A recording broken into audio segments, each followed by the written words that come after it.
My dad, when I was growing up, would just refer to, he'd just say, do you know, I had 2 French uncles and they were there at the beginning of the war and they weren't there at the end. And if you're told that as a kid, it's got meaning, but at another level, it really means nothing. How can people just disappear? And let's say you're about 10, and even if you're of Jewish background, Jewish, as I am, and as they are, obviously, then what does it mean?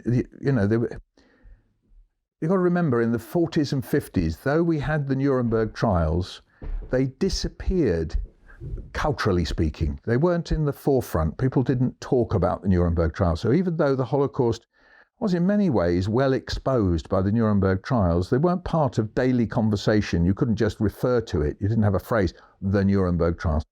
So I had no means of, if you like, describing or understanding what it was he meant. But it niggled at me. And so this sent me on a big search, and bit by bit, I found out more and more and more, partly by coincidence, partly by luck, partly by sheer stubbornness. And I found it out. Now, as I was finding out, because I'm a rather gabby sort of person and talk to people, a yachner, as you would say in Yiddish, as my father would call me, I was telling people what I found. Look what I found. Look what I got. Look what I found. And then I started getting called into schools.